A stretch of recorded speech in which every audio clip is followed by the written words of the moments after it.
তাহলে আমার এখানে কি করছিলাম, document dot get element by ID করে এই ইউজারের নামটা যে ভ্যালুটা দেবে সেটাকে আমি তুলব ডট ভ্যালু করে, ঠিক আছে। এটা করলে ইউএন এর মধ্যে ইউজারের যে ভ্যালুটা দিয়েছে সেটা চলে আসবে, ঠিক আছে। এবার আমি এটা অ্যালার্টের মধ্যে প্রিন্ট করে দেখি কি হচ্ছে প্রিন্টে।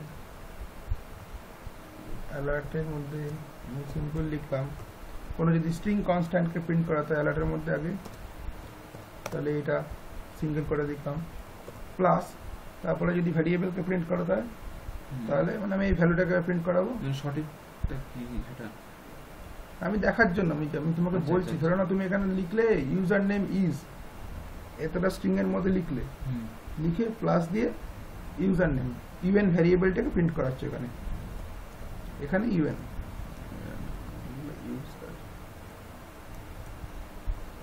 ইউজার নেম ইজ এই কথাটা তোমার স্ট্রিংটা দেখাবে, তারপরে যেটা দেখিয়েছে সিলেক্ট করেছে সেইটা এখানে বসাবে। আচ্ছা ঠিক আছে, এটা অ্যালার্টের পুরো ব্যাপারটা অ্যালার্টেড বক্সের মধ্যে দেখাবে, ঠিক আছে। সেভ টপ করে ফেলেছি, চালাই, আমি দিলাম এ সি, সেভ করলাম, hi user name is ABC, যেটা এবিসি দিয়েছি সেটা দেখালো, ঠিক আছে। এইবার এবিসি 1 হ্যাশ সেভ করলাম, এবিসি 1 হ্যাশ দেখাচ্ছে, ঠিক আছে। ওকে,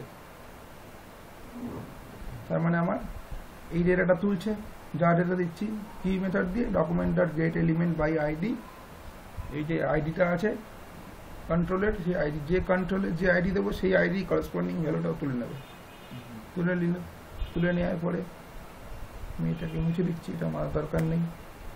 এবার আমি এখানে চেক করব ইউএন এর মধ্যে এই ভ্যারিয়েবলটায়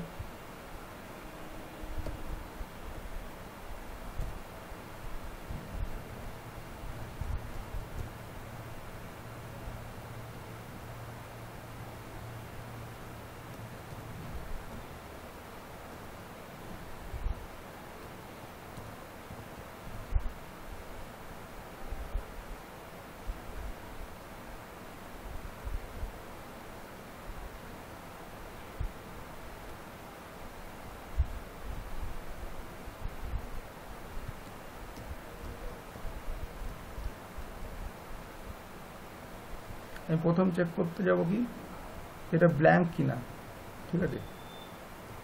যে কেউ যদি কিছু ইউজার যদি কিছু না দিয়ে পাঠিয়ে দেয়, ব্ল্যাঙ্ক দিয়ে যদি পাঠিয়ে দেয়, কিছু না দিয়ে পাঠিয়ে দেয়, ঠিক আছে। আচ্ছা, ব্ল্যাঙ্ক বলতে জাস্ট কিছুই লেখেনি, না লিখে সাবমিট করে দিয়েছে, ঠিক আছে। If UN equal to quote open quote close মানে ব্ল্যাঙ্ক যদি হয়, তাহলে আমি এখানে একটা অ্যালার্ট থ্রো করব, alert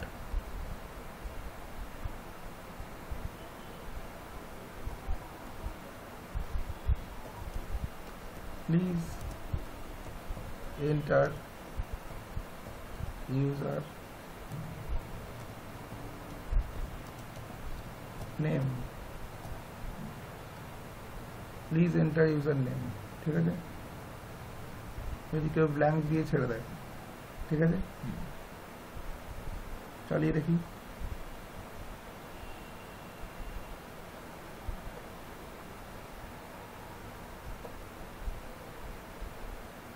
please enter user name আসছে, ইউজার নেমটা ব্ল্যাঙ্ক। এবার নাম দিয়ে দেখি ABC, user name is ABC, তাহলে এটা দেখালো না, ঠিক আছে। ব্যাপারটা বোঝা গেছে, এটা হচ্ছে সিম্পল নেম ভ্যালিডেশন, ঠিক আছে। এবার সিমিলারলি আমি এখান থেকে তুলে নেব পাসওয়ার্ডটাকে, আর একটা ভ্যারিয়েবলের মধ্যে, গেট এলিমেন্ট দিয়ে, হ্যাঁ, গেট এলিমেন্টের মধ্যে কি লিখবো,